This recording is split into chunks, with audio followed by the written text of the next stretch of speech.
água, tá, gente? Eu não peguei água, qualquer coisa eu paro pegar água, tá? Então, nós vamos começar a nossa segunda aula sobre memória, porque não deu tempo de eu passar tudo na aula passada, né? Neurociência é muito, tem que estudar muito, viu, gente?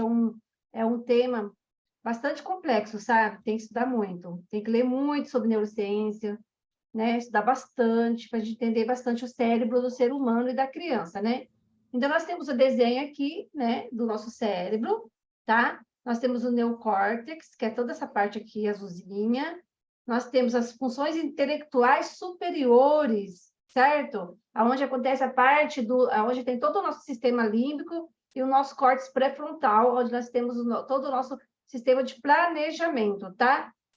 Onde nós temos nossas emoções, tá? E o nosso cérebro reptiliano, ali, complexo reptiliano, que vem desde lá da pré-história, dos primeiros, né? Quem acredita em pré-história, né? Aí tem o cérebro lá dos animais, que aí depois foram se modificando, até chegar no cérebro mais perfeito. O que acontece, né?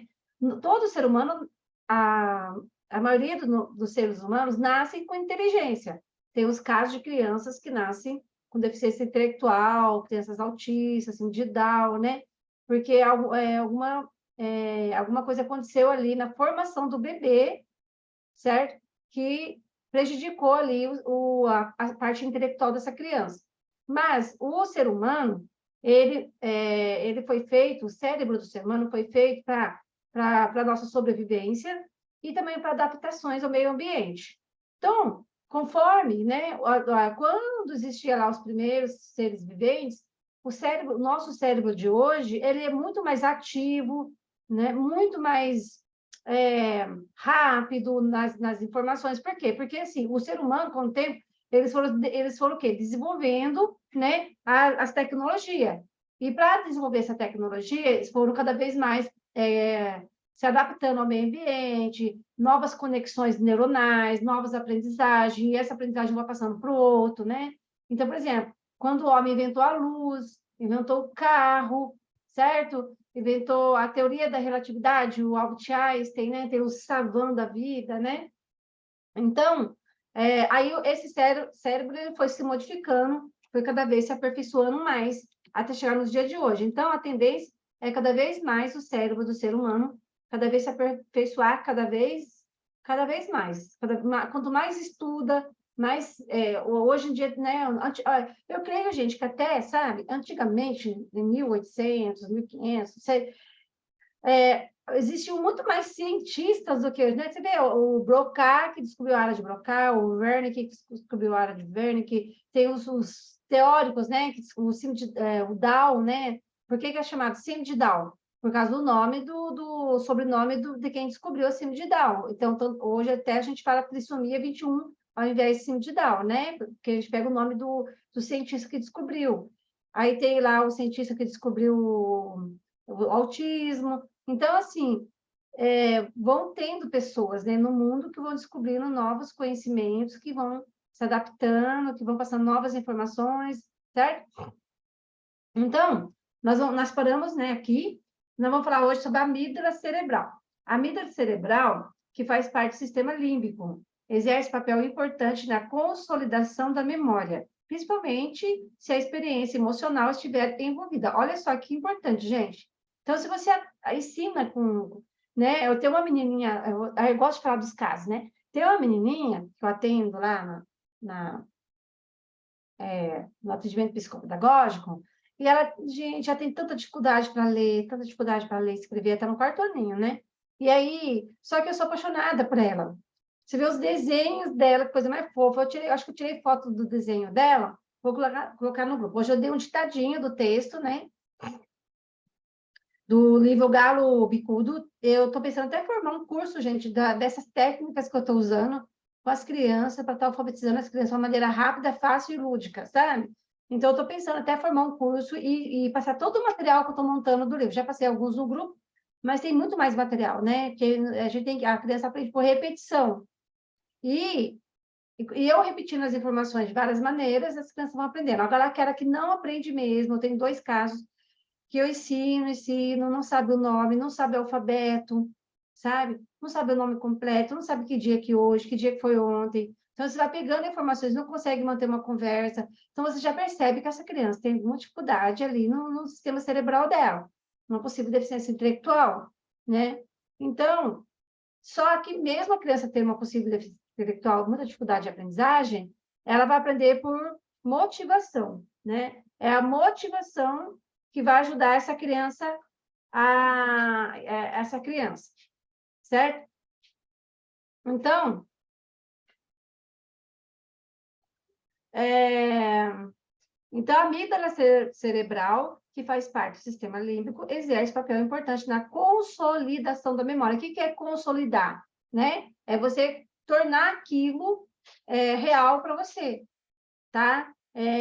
Você lembrar, resgatar, certo? Essa informação, quando a informação é consolidada, quer dizer que você consegue resgatar essa informação no seu sistema cerebral, na memória de longo prazo. E a criança vai consolidar melhor com a vivência emocional. Então, por exemplo, como eu trato a menina com muito carinho, com muito amor, né? Eu abraço, eu falo, cadê meu abraço? Certo? Então, eu estou resgatando a autoestima dessa criança e o atendimento dela é 50 minutos. E como ela deu muito certo com outra criança que vem depois dela, eu falei para a mãe assim, mãe, deixa a sua filha ficar 2 atendimentos, deixa ela ficar das 8, acho que é 8, das 8h50 às 9h40. Então, aí, você acha que a mãe não está feliz, né? De eu estar ali atendendo a menina, se preocupando com a aprendizagem dela, querendo que ela avance na escola, certo? Então, a amígdala cerebral, certo? A amígdala, que faz parte do nosso sistema límbico, tá aqui, ó, esse laranjinha, tá? E é uma estrutura cerebral altamente intricada na manifestação de reações emocionais e na aprendizagem de conteúdos emocionalmente relevantes. Então, pense, gente, quanto mais vocês ensinarem os conteúdos com estratégias diferenciadas, certo? Mais essa criança vai guardar, vai consolidar na memória. E qual que é o órgão do nosso cérebro que vai ajudar nessa parte? A amígdala, certo? A amígdala fica onde? Ela fica no nosso sistema límbico, tá? O que faz parte do sistema límbico? A amígdala, o tálamo, o hipotálamo, a hipófise, né? Todos esses componentes, eles vão fazer parte do quê? Do nosso sistema límbico, tá? Então, a parte da emoção fica tudo nesse lugar, tá? Aqui no sistema límbico. Então, por isso que criança autista, quando eu falei de podas neuronais, então, possivelmente, né, nas crianças autistas, há uma poda neuronal muito drástica nessa área do sistema límbico, no córtex pré-frontal, na área da linguagem, que é essa área aqui, certo? E aí, na área sensorial também, né? E por isso que as crianças autistas, elas têm muita dificuldade de abraçar alguém, né? Beijar alguém, abraçar. Se vocês assistirem o filme do Good Doctor, né? Tem uma parte lá que ele arranja uma namorada. E aí, se não for uma namorada que entende, né, a dificuldade do relacionamento dele de se relacionar, o namoro nunca vai dar certo, né? Uma pessoa autista pode casar com uma pessoa leve, né? Um autista leve, assim, que entenda, consiga trabalhar. Pode casar com uma pessoa normal? Pode. Só que essa pessoa típica, ela precisa entender as características do autismo e saber conviver, né? E ensinar, né? Que eles vão aprendendo também, com o tempo. Então, ao passar de uma situação em que ela se julga perigosa, dará ao indivíduo a resposta de fuga, de luta, de fuga, né? A nossa primeira reação sempre será, primeiro, o emocional, para depois o racional. Isso faz parte do nosso instinto de sobrevivência. Então, isso acontece, então, se aparecer um leão perto de você, você vai fazer o quê? Você vai querer subir numa árvore, né? Então, o seu coração vai bater, aí vai liberar os neurotransmissores. Toda essa parte do sistema límbico, gente, tem a ver muito quando acontecem as conexões neuronais, vão liberar os neurotransmissores. Então, no caso, fuga, luta, vai liberar muita adrenalina, né? O neurotransmissor é chamado adrenalina, que é o neurotransmissor quando você passa por uma situação perigosa também. Ou você está num parque de diversão, vai andar numa montanha-russa, por exemplo. Então, nesse momento, o medo, né? Por exemplo, eu já fui em montanha-russa, não sei se eu tenho coragem de ir novamente, mas o medo ali quando o carro sobe, e ele vai descer, né? Rápido. Então, o medo que dá ali é liberado uma adrenalina ali feroz, né? Então, por isso que eu estou falando dos neurotransmissores, que vai ter uma aula só sobre esse assunto, para vocês entenderem toda essa parte depois, tá? Então, a amígdala cerebral, ela tem a ver com a consolidação da nossa memória. Então, se você aprendeu a datilografar, aprendeu a dirigir, aprendeu a andar de bicicleta, vai ser uma coisa que você nunca mais vai esquecer. Eu aprendi a datilografia nessas maquininhas. Eu morro de vontade de comprar uma para mim, que agora eu não consegui comprar, mas eu tenho um sonho de comprar uma maquininha usada, em perfeito estado. Por quê? Porque eu aprendi a datilografar uma maquininha dessa. Então, eu tinha até vontade de ter uma, sabe? Nem se for para enfeitar. E aí, quando você dirige, né? Então, e quando a pessoa, na velhice, certo? Tem um mal de Alzheimer. Esses dias assisti um filme Netflix, gente, uma moça até uma atriz famosa, com 20, 30 anos, ela já estava com Alzheimer, certo? Então, o Alzheimer, ela também pode pegar uma pessoa mais nova. Até o filme é baseado em fatos reais, sabe? E aí, quando a pessoa tem lapsos de memória constantes, certo? Aprendeu a andar de bicicleta, não consegue mandar de bicicleta, aprendeu a dirigir, não consegue mais, né, lembrar como passa a marcha, diante dessas situações, então essa pessoa pode estar ali com algum problema na memória de curto prazo, de longo prazo também, né? Então, como age o sistema límbico, né, que é o central das nossas emoções? Eu queria que alguém lesse para mim. Eu vou pegar uma água e eu vou fechar o vídeo, aí alguém vai ler para mim o número 1, o número 2. Então, cada pessoa pode estar lendo um número, tá bom? Vamos combinar? Vocês podem me ajudar a ler? Posso, Quem pode professora? começar? Então, vocês vão lendo, enquanto eu vou pegar uma água rapidinho. Como age o sistema límbico, central da emoção? 2. Segue para o tálamo e é traduzido pela linguagem do cérebro, onde são acionadas as referências, Começa cor, no 1, amiga. textura. Ah, desculpa, onde que está 1? Eu não tenho. Ah, tá Tá lá do lado embaixo, esquerdo. desculpe, me perdoa. Posso começar então, gente? O evento é captado pela retina, tato, audição ou olfato. Será que vem a amígdala, gente, aqui antes do 2? Acho que é o 2 já agora. Acho que é a sequência Tá. do número, né? Não sei, acho que o último lá é o último parágrafo. 2. Segue para o tálamo e é traduzido pela linguagem do cérebro, onde são acionadas as referências, cor, textura, forma, etc., que já tenham um significado formal anterior, fragmentos de informações. Quer continuar, Jéssica? Não quero, não. Quer que eu continue? Então vamos lá. Esse 3. que eu leio, peraí. Esse fragmento segue para o córtex visual e são traduzidas em imagens. As imagens decodificadas seguem para o córtex para ser elaborada. Daí para hipotálamo e seguir naturalmente para a hipófise. Hipófise. Isso, e suprarrenais, se espalhando através dos hormônios para o resto do corpo. Alguém pode ler? Quem quer continuar ou eu continuo? Para mim não tem problema. Mas, caso haja uma informação de urgência, ela vazará inconscientemente e seguirá diretamente para a amígdala, que soará um alarme e enviará à hipófise as informações para uma reação emocional rápida.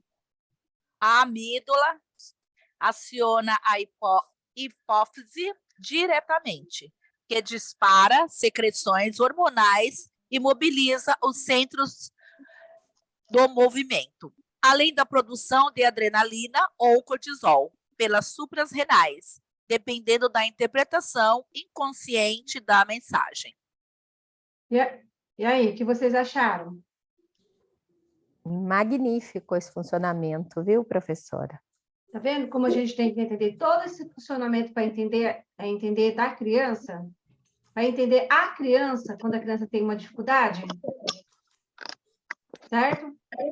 Sim. E aí eu sugiro que vocês façam um mapa mental dessas informações aqui. Senão vocês vão esquecer, gente. As informações a gente esquece se a gente não estudar todos os dias, viu? Ó,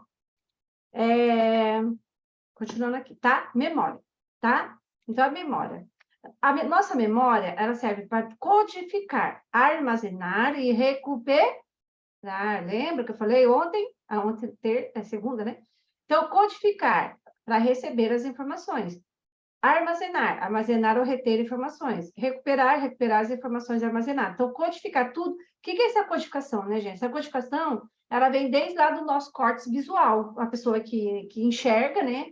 Eu falei, a pessoa que não enxerga, essa codificação vai ser através do tato, né? Do tato, do cheiro, né? E agora, nós que somos típicos, então, nós codificamos muito pelo córtex visual, pelo olhar, pelo cheiro também, pelo tato também. Mas primeiro o que pega é o olhar, né? A visão. Então, percepção. Os seus sentidos são os primeiros a registrar a informação na memória. Seu hipocampo recebe a informação, o córtex frontal determina o que deverá ser armazenado. Durante esse processo, quem está trabalhando é a sua memória sensorial, tá vendo? Lembra que eu falei para vocês, uma aula que nós falamos sobre os neurônios sensoriais, né? Então, isso aqui tem a ver com os neurônios sensoriais. Neurônios é um boom de neurônios, aqueles neurônios estão fazendo conexões, e é o que acontece primeiro, né? Olha só, o nosso cérebro, ele escolhe o que quer ser armazenado, certo? Então, o hipocampo, ele vai receber nossa informação, aí o nosso córtex pré-frontal determina o que será armazenado, e durante esse processo, quem está trabalhando é só a memória sensorial. Aprender a diferenciar os tipos de memória pode ajudar o educador a compreender que as diferentes informações que ele fornece diariamente em sala de aula são armazenadas e processadas de maneira distinta no cérebro do nosso aluno, porque cada aluno tem sua maneira de receber, né? Então, poderá perceber ainda que tipos de memória deverão ser reforçadas pela repetição ou estimuladas por associações para que o aluno retenha melhor a informação. Então, por isso que eu acho, né, gente, quando o professor está dando aula, ou até a gente mesmo, por exemplo, eu estou trabalhando o livro Galo Maluco. Eu fiz o jogo da memória do Galo Maluco, né? Eu fiz texto close do Galo Maluco. Eu posso fazer o quê? Eu posso pegar personagens do livro, cachorro, gato, né? Uma sequência de atividades. Tentar procurar comprar, né, esses personagens, para quê? Né? Para poder colocar numa caixinha sensor, numa caixinha, sabe aquela caixinha que você faz e a criança enfia a mãozinha dentro? E a criança tentar tatear, e que figura que é essa? Que objeto é o cachorro, esse é o quê? É o gato, esse é o galo. Tem um outro livro que eu vou começar também o projeto, que é o Peru de Peruca. Então assim, você trabalhar com as crianças de diversas maneiras. Ou então você colocar as palavras lá dentro de um saquinho, fazer um bingo de palavras, mas tem que fazer sentido para elas. No meu curso de modalidade de aprendizagem, né, Silvio? Então, eu sempre falo, você tem que ver qual modalidade que a criança se encontra e você preparar atividades que vai despertar o interesse daquela criança. Então, um exemplo, né? Uma criança que ela é hiper, né? Hipoacomodativa, que é abaixo, né? Abaixo, hipo acima. A criança pode ser hiperacomodativa, hipoacomodativa também, né? Então, você tem que descobrir, pelos estudos, você vai descobrir qual que é a modalidade de aprendizagem dessa criança e você vai preparar atividades de acordo com a modalidade dela. Lógico que, né, no curso eu falei de atividades para cada modalidade. Só que, logicamente, se eu quiser trabalhar de uma modalidade para outra, nada vai impedir, né? Então, por exemplo, crianças que que ela é muito hiperativa, o hiper, né? Então, é muito importante trabalhar com o lado artístico dessa criança, que vai trabalhar o controle inibitório dela, né? Trabalhar com pintura, com alinhavos, trabalhar com gesso, né? Esculturas, porque o quanto que essa criança vai ter que se concentrar para fazer um peixinho, por exemplo, né? Um peixinho, uma escultura de um peixinho, dá um exemplo. Então, sempre colocar algo significativo para essa criança. Então, se eu estou lendo a história do Peru de Peruca, ou o Galo Bicudo, que são os dois que eu estou trabalhando, né? Então, eu tenho que se tornar, transformar as atividades em algo significativo. Então, o meu aluninho, que faz 2 meses que eu estou atendendo, que chegou para mim, 3º ano, sem saber nada, hoje ele conseguiu ler o livro inteiro, gente. Conseguiu ler o livro inteirinho. E ele leu aí assim, só que assim, eu não fico assim, prendendo a criança, sabe? Aí eu assim, tia, posso ler outro? Eu tinha preparado outras atividades para ele. Só que ele queria ler outro livro. Eu vou falar não para ele, sendo que eu quero que ele avance na leitura, porque a criança começa a ler meio silabadamente, né? No processo de leitura no começo. Mas conforme ele vai lendo, logo que ele já está começando a ler sem ser silabado. Ele está lendo mais rápido. Porque a leitura, o processo da leitura, a parte da decodificação, né? É uma coisa que vou explicar para vocês rapidamente, tá? Nós temos a área do nosso cérebro, a área fonológica, a área lexical, certo? Quando a criança começa a ler muito silabadamente, ela está utilizando a área fonológica dela. Por isso que ela lê assim, re, for, ela não consegue decodificar a palavra reforçada, para ela é difícil, né? Então, por isso que o projeto eu acho bacana, porque no livro não tem palavras complexas, só tem palavras simples. Então, primeiro a criança tem que ler palavras simples para depois ir para complexas, tá? Então, e aí, e a área lexical é quando a criança já domina a leitura. Nós, né? Nós usamos a área lexical para ler porque a gente já dominou, tá? Então, as crianças vão reter as informações por associações e por estimulação. Sempre, gente. Pense sempre nisso, tá? Isso é importante, tá bom? Memória sensorial. Agora vamos falar um pouquinho das memórias, tá? Professora, volta lá nos 2 slides, rapidinho. Aqui? O outro. Aqui? Isso. Pronto. Agora pode avançar para o outro. Que bonitinha, tá tirando foto para ler depois. Isso é bom. Isso mesmo. É isso, Pro. Obrigada. Tira, lê tudo. Mas a senhora vai mandar para a gente os slides, tá né, lá. professora? Ah, não, tá esse bom. livro tá ainda, mas da aula passada mas eu ponho lá. Lá no onde? Drive. No grupo Neurociência? No grupo de vocês. Já Tá pus bom. o link do Drive hoje lá. Tá tudo lá, os infográficos. Tá bom. Tá, Obrigada. Então, assim que der tempo, eu faço mais infográfico. Eu adoro fazer infográfico, gente. Memória sensorial. Por onde recebemos todas as informações externas, tá? Que serão armazenadas ou descartadas pelo nosso cérebro, tá bom?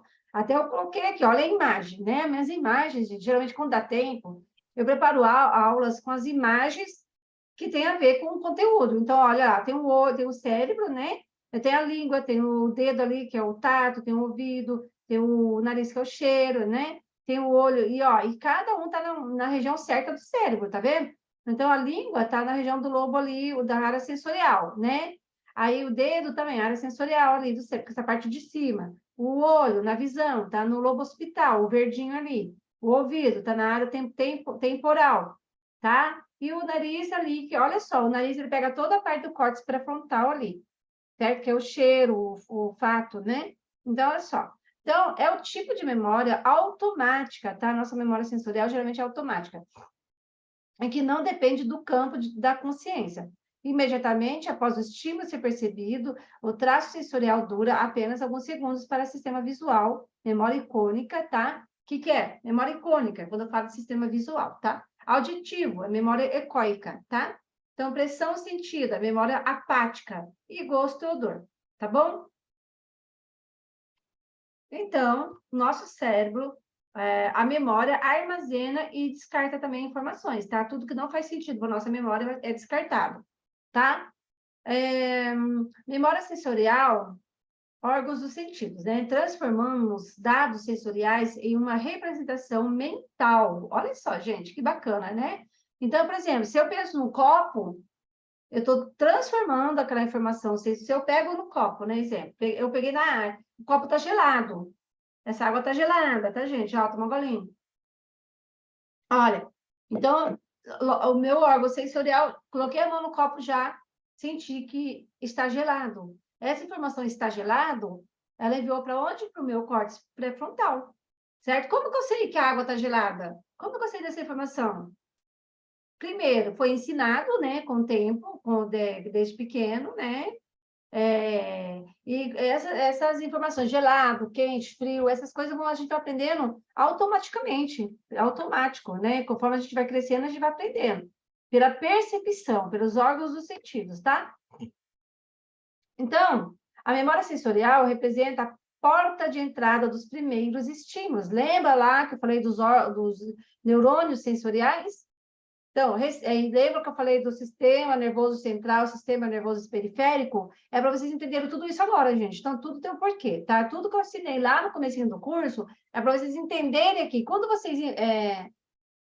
quando eu leio isso para vocês, vocês têm que remeter lá no que eu ensinei no comecinho, tá? Essa memória sensorial tem a ver com os neurônios sensoriais, tem a ver que as informações estão sendo mandadas para a medula espinhal, né? E aí tem os neurônios sensoriais que vão mandar as informações para todas as regiões do nosso corpo.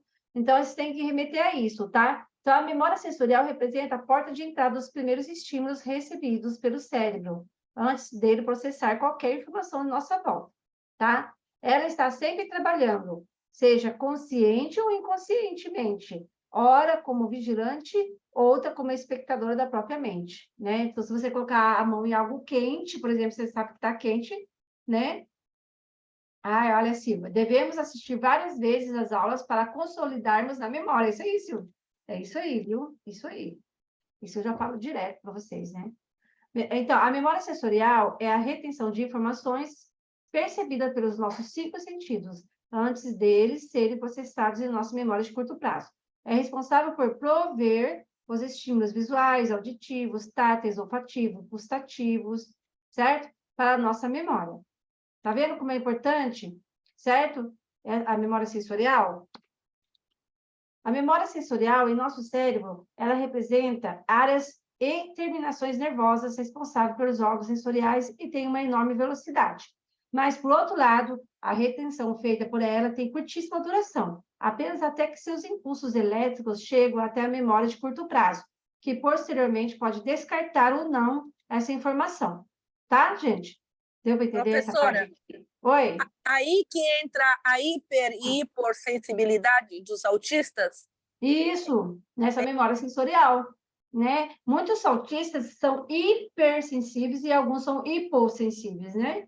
Então, a hipersensibilidade é coisas mole, gelatinosa. Então, eles não gostam, certo? De mexer. Então, você tem que trabalhar aos pouquinhos com essa criança, pôr a gelatina, o slime dentro do saquinho plástico. Aí você tem que levar na... Tem criança que não quer pisar na areia. Eu trabalhei com um menininho, eu fui professora do AE, né, gente? E ele não queria pisar na areia. E aí, o que acontece? Aos pouquinhos, eu fui tirando o sapatinho dele, fui tirando a meinha dele, fui pondo um pouquinho, né? E com o tempo, ele foi pisar na areia. Oi? Tem criança que pisa em pedras quentes de piscina e não sente, queima o plantar do pé e não sente que está quente. Não sente. Entendeu? É porque é devido a essa sensibilidade. Então, ela é hipo, né? A hipo, quer dizer que não sente, né? Não sente. Mas eu não entendi. A que sente, a hipo é a que não sente. Oi? Professora, mas eu não entendi, desculpa, a correlação aí com a criança autista? A senhora pode explicar para mim? As crianças autistas, geralmente, muitas andam na pontinha do pé, já reparou? Elas têm uma hipersensibilidade a colocar o pezinho no chão, sentir o chão. Ela é hipersensível, entendeu? Ela não consegue colocar o pezinho no chão. A sensibilidade dela está muito aguçada. Então, essa parte da sensorial é muito ligada ao autismo, sabe? Eles não gostam, muitos adoram mexer com coisa mole, sabe? E muitos não gostam de mexer com coisas moles, gelatinosas, sabe? Então, você tem que trabalhar aos pouquinhos, essas crianças têm que ser aos pouquinhos. Você percebeu que ela não gosta de slime, de coisas molinhas, assim? Aí você... E é importante... Então, coisa áspera. Então, por isso que a gente tem que fazer aquele material, aquelas plaquinhas, né? De áspero, de liso, de molinho, aí você vai ver a sua criatividade, né? Eu trabalhei muito com a criança deficiente visual, né? Então, a criança deficiente visual, ela tem dificuldade nessa memória sensorial visual, né? Então, para elas tem que ser tudo no tato.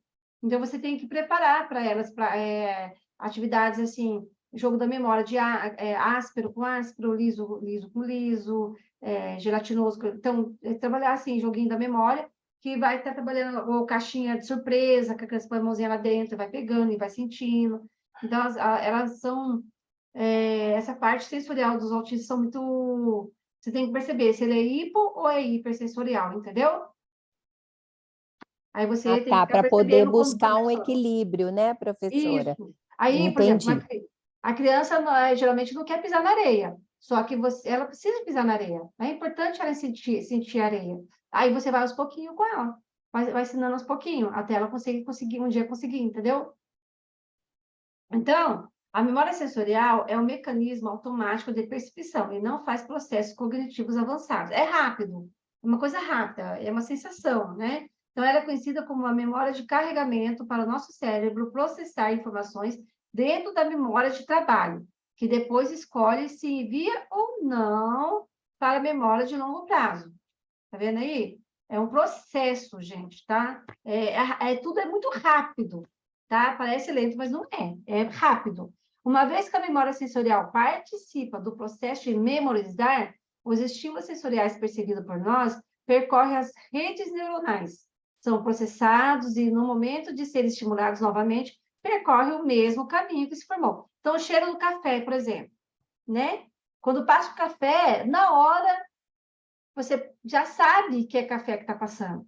Já mandou para sua memória de curto prazo, que mandou para a memória de longo prazo, que está ali armazenado para sempre. Você não vai esquecer mais, entendeu? Um bolo que está assando, né? Um bife que está fritando, um churrasco, né? A memória sensorial que é aguçada ali, tá? Então, isso significa que a memória sensorial é a priori. A própria lembrança guardada na nossa memória, sobretudo aquelas contidas na memória de longo prazo. Cheiro do café, por exemplo, eu nunca esqueço, né? Alguém esquece cheiro do café? Está na memória sensorial de longo prazo já. Não.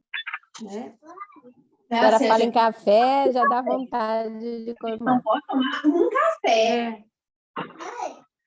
Então, a memória sensorial... Vai sair? Não. A memória sensorial é uma memória muito breve que permite às pessoas reterem impressões de informação sensorial depois do estímulo original ter cessado. É frequentemente considerada como a primeira etapa da memória que envolve o registro de uma enorme quantidade de informações do ambiente, mas apenas por um período muito breve. O objetivo da memória sensorial é reter a informação durante o tempo suficiente para que ela já seja reconhecida, igual o cheiro do café, por exemplo. Né? Rapidinho a gente já consegue perceber, tá? A nossa breve... agora vem a memória icônica ou memória visual. Depois um olho aqui, tá? Que mudou. Agora é memória visual ou icônica, tá bom? Então, a nossa breve memória visual...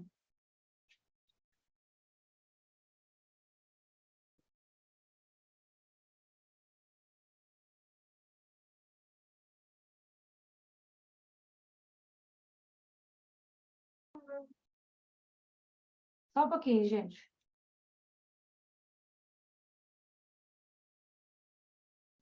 Então, a nossa breve memória visual retém informações sobre o que enxergamos por apenas 500 milissegundos, tá?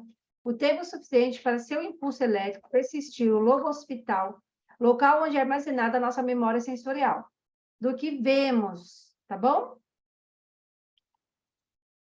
Quando olhamos uma imagem e fechamos os olhos para a visualizar novamente, já não estamos enxergando a imagem real, e sim o essencial, sobre aquela imagem que agora está retida na nossa memória de curto prazo. Aí eu trouxe, gente, os joguinhos para mostrar para vocês esse tipo de memória depois. Rapidinho eu vou mostrar alguma coisinha para vocês, tá bom? Depois, no final do curso.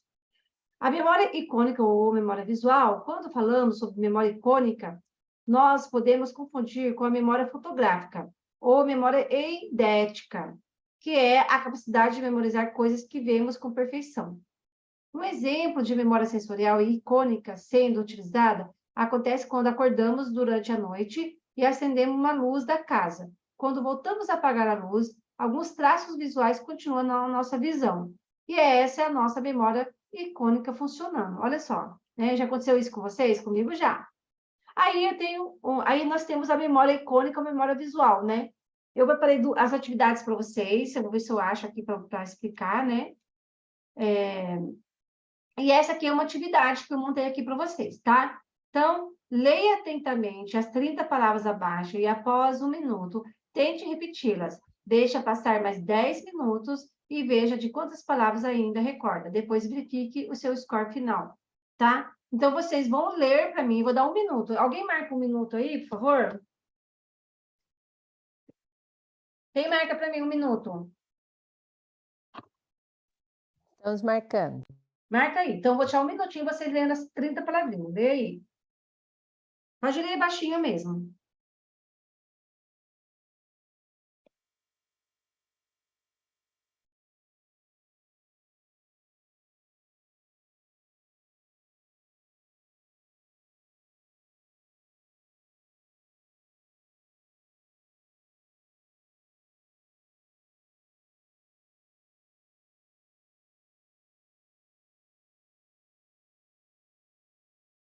Já deu.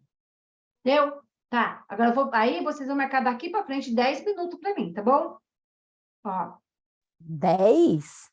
Leia atentamente as 30 palavras abaixo e após 1 minuto, tente repetir. Não, 1 minuto. Não, já deu 1 minuto? Então, marca mais 1 minuto, que eu vou mandar Já alguém deu repetir. 1 minuto, professor. Certo? Agora vocês vão repetir para mim. O que vocês lembram lá? De lá. Eu não vou marcar, não, é só uma brincadeira, tá bom? Mas tenta lembrar.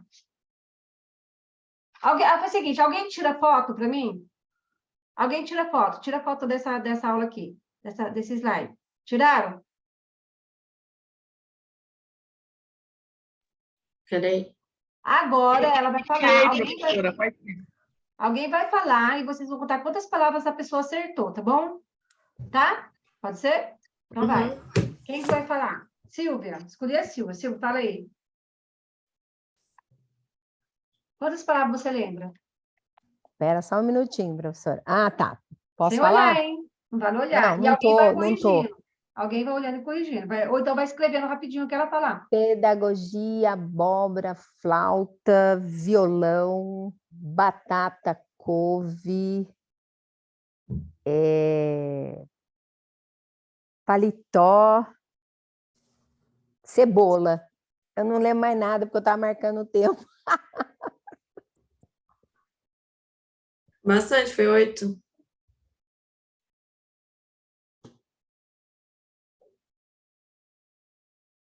Acertou 8, acertou todas. São 30 palavras, gente. Tem que acertar as 30. Sim. Eu só falei 8. Ó, então... Mas todas que você falou tá certo. Então, é o seguinte. Ah, o que tá, é é isso aqui? verdade. É memória aqui, ó. visual, certo? Então, daqui 10 minutos, assim que você vai fazer com as crianças, entendeu? Só que são muitas palavras para uma criança. Então, você pode começar com 10 para a criança. Então, lê 10 palavras. Aí, depois de 1 minuto, você pede para lembrar o que ela leu. Você entendeu? E isso também pode ser feito com figurinhas. Figurinhas de animais, né? Aí você mostra 10 figurinhas para ela. Depois você guarda as figurinhas e você vai pedir para ela falar quantas figurinhas que ela lembra que ela viu, imagem, né? Então, são tipos de atividades que você vai trabalhar a memória visual e o resgate da memória de curto prazo. Porque isso aqui não foi para sua memória de longo prazo. Para ir para a memória de longo prazo, é muita repetição. Você tem que repetir muitas vezes isso aqui. Tá? Já viu pessoas que repetem poemas, decora poemas e recita o poema e nunca esquece? Ou uma música, entendeu? Tem música lá da minha igreja que eu aprendi, gente, 30 anos atrás, e eu nunca esqueci da música. A música foi, né? Se eu cantar assim, a alegria está no coração de quem já conhece Jesus, um exemplo, tá? Aí o que acontece? Eu comecei a cantar a música inteira. Ficou na memória de longo prazo essa música, entendeu? Eu não esqueço nunca. Acho que me marcou. Professora. Oi? Professora, Por exemplo, às vezes eu vejo pessoas que eu me lembro dela criança, né? E às vezes não lembro o nome nem nada. Isso é a memória visual, né? Memória visual. Que Entendeu? guarda, né?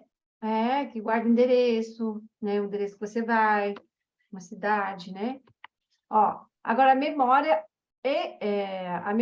egóica ou memória auditiva, né? A nossa memória auditiva tem efeitos de retenção superiores à memória visual, durante entre 2 a 3 segundos a mais, em média, porém, com menor capacidade de guardar processos sequenciais. Até pus um desenho do ouvido aqui, olha que legal esse aqui, gente.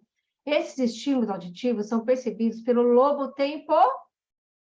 Lembra como eu falei as partes do cérebro? Temporal. A gente tem que guardar isso aqui, do cérebro, onde os sons ficam memorizados brevemente. Então, se você, igual eu falei, se você ouvir o som de um gato, você vai saber que é gato, cachorro, você vai saber que é cachorro, cavalo, você vai saber que é cavalo. Ou alguém que aproxima de você e fala uma palavra, você sabe quem é. Por quê? Porque o seu cérebro já reconheceu aquela voz, entendeu?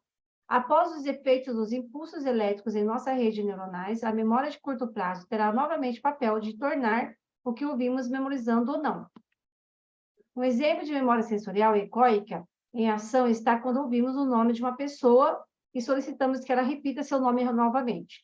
Temos consciência de que ela está emitindo o mesmo som e palavra que já havíamos escutado, mas só não fizemos o devido processo cognitivo para lembrar. Agora, memória tátil, tá bom?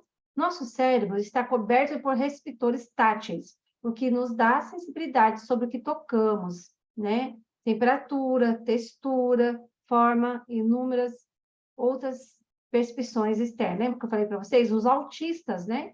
É muito importante trabalhar essa memória tátil com eles. Eles não têm essa noção, tá? A pessoa deficiente visual também. Ela também pode ser gravada por curto período, de 2 segundos a média, mas é mais abrangente do que os demais, pois, por receber estímulos de várias áreas do corpo, também reflete sobre toda a superfície do cérebro, tá? Então, assim, quando eu ponho a minha mão em algo áspero, na hora eu tiro a mão. Na hora mandou a informação lá para o meu cérebro, os neurônios, né, agem muito rápido, vai mandar a informação para o cérebro, né, que aquilo é áspero, que vai machucar, ou quente, ou frio demais, né? Então, o papel do lobo parietal é diferenciar nossos aspectos de memória apática, tá, gente? Guarda aí, lobo parietal. Fica bem aqui nessa parte de cima aqui do cérebro, tá? E suas percepções, pois é ela que relaciona as regiões do corpo com determinadas áreas do cérebro, tá?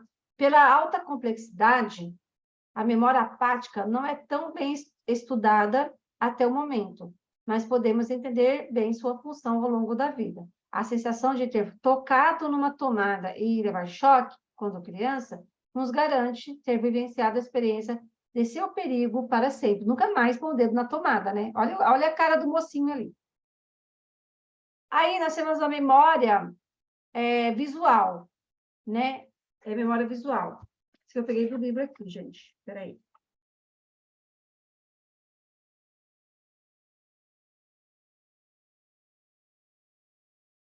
Peraí, eu acho que é memória motora.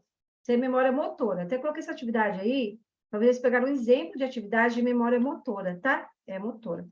Porque não deu tempo muito, eu acabei esquecendo de colocar o nome ali, tá? É memória motora, grava aí. Então, exemplo. Então, você dá, esse aqui é um teste, sabia? É parecido com o teste que a gente dá. É teste de... Alguém lembra o nome desse teste? Eu esqueci. Aqui não está o nome, mas é um teste. É super difícil, gente. Você põe uma imagem assim, e depois a criança tem que tentar traçar essa imagem de acordo com o que ela viu, tá? Teste... eu vou tentar lembrar o nome do teste depois para vocês, tá? Então, examine a figura a seguir com bastante atenção por 2 minutos. Depois tente desenhá-la. São 20 linhas. Você ganha 5 pontos para cada linha acertada. Compare sua pontuação com o máximo que puder obter, que é os 100 pontos. Então, tem pessoa que tem a memória motora. Isso aqui também trabalha com a memória visual, né? Trabalha com a memória motora, que você vai escrever, vai desenhar, e a memória visual, porque você viu isso aqui, e você, depois de 2 minutos, você tem que reproduzir o que você gravou na sua memória de curto prazo. Geralmente, essas atividades são gravadas na memória de curto prazo, não de longo prazo, tá? Por isso que são esquecidas rapidamente. Então, são tipos de atividades bacanas para você preparar com sua criança para ela estar trabalhando essa memória dela, memória motora e visual junto aqui. Aí nós temos a memória imediata ou memória de curtíssimo prazo, tá? Então, a memória imediata ou de curtíssimo prazo é a capacidade de reter informação como palavras, imagens e números, tá, pessoal? Guardaram aí? Isso é importante, tá? Então, uma criança que não consegue gravar o alfabeto, por exemplo, ela tem uma memória de curto prazo para gravar palavras. Uma criança que não consegue gravar as imagens, pode ter uma possível agnosia visual, tá? E números também. Tem criança que não consegue de jeito nenhum gravar os números. Então, essas crianças têm dificuldade de reter na memória de curto prazo essas informações, entendeu? Então, a memória de curto prazo também é conhecida como memória primária ou depósito de curto prazo, sendo limitada a uma quantidade pequena de informações, cerca de 7 itens. Tá vendo que naquela atividade que eu dei para vocês de 30 palavras, quantos você acertou, Silvia? 5? Eu acertei 8. 8? Tá vendo? Que na memória de curto prazo, né, a gente consegue guardar poucas informações, só que conforme você, tá, vai fazendo aquela atividade todos os dias, as palavras vão sendo guardadas no seu córtex pré-frontal, memória de longo prazo. Vai chegar uma hora que você vai conseguir falar as 30 palavras, se você treinar seu cérebro. E quando você faz isso, gente, você está fazendo várias conexões neuronais ali, e você está estimulando o seu cérebro com algo diferente. E toda vez que a gente, por exemplo, dormir, tomar banho com a luz apagada, né? Tentar escrever, ao invés de escrever com a mão direita, tentar escrever com a mão esquerda. Já viu pessoa que não tem os 2 braços e escreve com o pé, gente? Tentar pôr o lápis lá no dedão do pé e tentar escrever alguma palavrinha. Entendeu? Elas conseguiram, por que a gente não consegue? Isso é neuroplasticidade, sabiam? Então, fazer coisas diferentes, né? Andar para trás, tentar andar para trás, de ré, sabe? Andar para trás.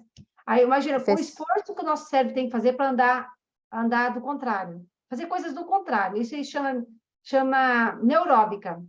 Oi? Exercícios Professora, neuróbicos. Oi. tem até eu acho que é pertinente comentar, no meu exemplo, né? Tinha 3 colunas. Como eu estava responsável para marcar o tempo, eu foquei só em 2. Então, assim, é importante a gente trazer também essa questão da gente fazer uma coisa de cada vez, para trabalhar, na verdade, a atenção concentrada, que está totalmente ligada à memória, né? Olha para a senhora ver. Tem tudo a ver com o que você falou, viu, Silvia? Muito, muito importante o que você falou. Tanto que aquele teste, a gente usa muito o teste TAC e o teste trilhas, né? Na avaliação neuropsicopedagógica, até psicopedagógica. Por quê? Porque eles trabalham toda essa parte da atenção. Aí vocês guardam aí o nome do teste, tá, gente? Teste TAC e trilhas. Lá no meu site tem os cursos, viu? Do teste TAC e trilhas. A psicóloga, ela explica muito bem mesmo. Ela explica toda a parte científica, sabe? É que não dá para explicar tudo aqui para você, gente. Não vou explicar de teste, para que serve cada teste, por quê? Porque não é o objetivo do curso. O curso é trabalhar, estudar neurociência, né? Mas quem é neuropsicopedagogo e não sabe aplicar o TAC e o trilhas, e os outros... tem o teste 7 figuras, 7 palavras. Nota aí. É um teste importante também para você trabalhar essa parte da memória de curto prazo. Para ver o que ela retém na memória. Então, eu teste 7 figuras, 7 palavras, tá? Então, eu tenho a memória de curto prazo. Essa memória age no momento em que uma informação está sendo adquirida. Ela fica armazenada por curto tempo, até ser decidido se a informação merece ser guardada ou descartada. Legal, né? A memória de longo prazo. Tudo que é armazenado de forma definitiva fica na memória de longo prazo.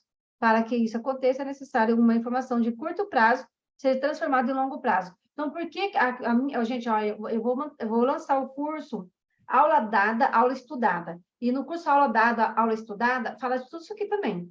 Entendeu? A importância, como que a criança vai guardar as informações na memória de longo prazo. Entendeu? Aí está nesse curso aí de Aula Dada, Aula Estudada.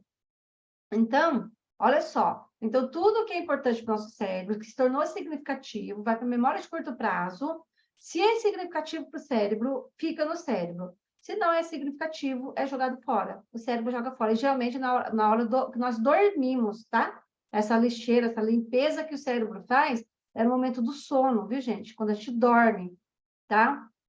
Quero fazer o curso. Ah, a Silvia quer fazer. Eu quero montar presencial também, viu, Silvia? São José, não sei se vai sair, viu?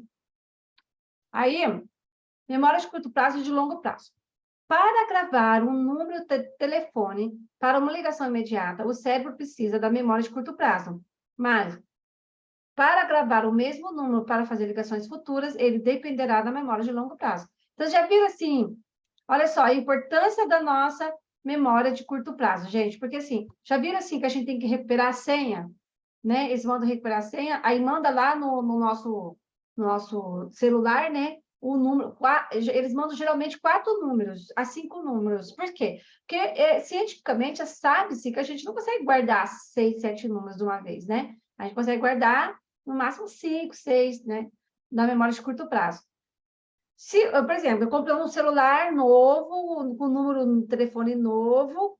Então, no começo, gente, como é difícil. Esse telefone que eu comprei, o 12 99661 2896, nossa, eu demorei para decorar esse número, entendeu? Eu acho que levei 2 semanas para decorar, para ir para a minha memória de longo prazo. Agora, pergunta para mim o número do telefone dos meus filhos, eu não sei. Eu tenho que anotar numa agenda urgente, porque se dá um problema no meu celular, eu precisar de ligar para eles, eu não gravei o número deles. Não está na memória nem de curto prazo, nem de longo prazo, porque eu nunca esquentei de gravar o número, porque tem WhatsApp, tem telefone, mas se algum dia a gente precisa, né? Então, não está na minha memória. Então, CPF. Então, como você sabe do seu CPF de cor, seu RG de cor? Eu sei, meu CPF, meu RG. Agora, carteira de motorista, eu não sei, porque eu ainda não tive necessidade, né? De decorar. Mas muitas pessoas falam CPF de cor, o RG de cor, número de telefone de cor, né? O endereço que a gente mora de cor, a cidade que a gente mora, o estado que a gente mora, o país que a gente mora. Isso aí por quê? Porque essas informações estão na memória de longo prazo. Agora, uma criança que não sabe o nome dela completo, não sabe o alfabeto, não sabe a idade, não sabe o número do sapato, né? Não sabe o número da casa, não sabe o número do telefone de ninguém. Essa criança tem uma memória de curto prazo, gente. Ela não retém informações. As informações não vão para a memória de longo prazo.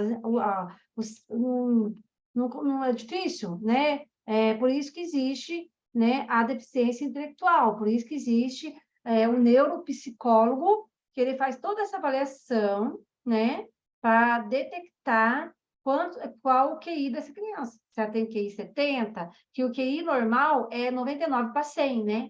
Acima de 100, já é um QI de altas habilidades, alguma coisa, ou superdotação, né? Um Albert Einstein disse que ele tinha um QI de 180, coisa assim, não é? De 180. Então, olha só, tem pessoas que têm QI de 150. Então, assim, fora da média, né? Então, a memória curta e memória longa. Consolidação. O processo de passagem de uma memória de curto prazo para a memória de longo prazo é chamado de consolidação. A consolidação ocorre quando uma informação se torna definitivamente armazenada em uma determinada área do cérebro, certo? Então, eu tenho lá uma folhinha, né, uma árvore, uma folhinha, aí eu vou consolidar, certo? Então, a memória de longo prazo representa a árvore, a memória de curto prazo representa a folhinha, certo? Essa folhinha pequenininha é como se fosse a memória de curto prazo. A árvore, a memória de longo prazo, onde eu estou guardando todas as informações que consolidou no meu sistema cerebral, tá? Então, eu tenho aqui, né, a memória de trabalho, os sistemas sensoriais, a entrada da informação é por onde, gente? Lembra que eu falei? Pelos sistemas sensoriais, que vai mandar, né, e sistemas motores também, que vai mandar a informação para a memória de curto prazo, a memória de trabalho, que vai mandar a informação para a memória de longo prazo, né? Então, as informações, elas entram pelos sistemas sensoriais, sistemas motores, que vão para a memória de curto prazo, dependendo, né, da memória de trabalho dessa criança, vai para a memória de longo prazo, dependendo, vai para a lixeira. É assim mesmo, tá, gente? Então, nós temos o input sensorial, né, que nós precisamos da memória sensorial, primeiro, né, a memória sensorial, né, informação a qual não presta atenção é perdida, certo? Eu tenho aqui a parte da atenção, né, só vai para a memória de longo prazo se realmente eu tiver atenção para aprender, tá? E dessa memória de curto prazo, se consolidou na minha memória, essa informação vai para a memória de longo prazo, se não consolidou, vai para a lixeira. Então, a memória de curto prazo, né, memória sensorial, é a informação a qual não se presta atenção, é perdida. Memória de curto prazo, informação que não é perdida e é perdida, né? Que não é repetida e é perdida. Memória de longo prazo, alguma informação pode ser perdida com o passar do tempo também, tá, gente? Então, ela tem uma memória de longo prazo. Então, por exemplo, pode ser que eu esqueça de alguma informação por não usar, porque os neurônios ali estão fazendo conexões mais daquela informação, né? Então, muita coisa que a gente pode esquecer, sim. Então, memória operacional. O que é e como funciona, tá? Lembra aqui no desenho, ó, a memória de trabalho e a memória operacional. Então, a memória operacional é também chamada de memória de trabalho. Trata-se de uma memória transitória, que tem a função, tá, de reter a informação por um curto período de tempo e processá-la e modificá-la. A memória operacional é a habilidade cognitiva que nos permite manter e processar informações por breves períodos de tempo. É um conceito simples, mas extremamente importante para a vida cotidiana. E cada vez mais evidências mostram que é a base do aprendizado, do raciocínio e do planejamento. Olha só, tá? Então, é um sistema de capacidade limitada que não tem a intenção de formar arquivos, mas sim analisar, selecionar as informações e compará-las com outras já existentes da memória de curta e longa duração. Lembra lá de Piaget? Assimilação. Fala aí, Silvia. Assimilação. Acomodação e equilibração. Equilibração e acomodação. A criança assimila, assimilação, equilibra. acomodação e equilíbrio. Ah, é o contrário, professora? Ela assimila, equilibra, depois acomoda.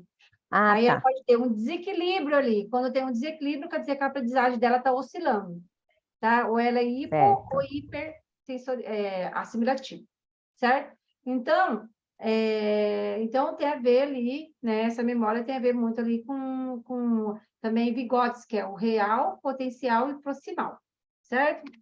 Então, a memória tem a função de manipular as informações para que sejam realizadas tarefas cognitivas como raciocínio, compreensão e também de resolução de problemas, tá?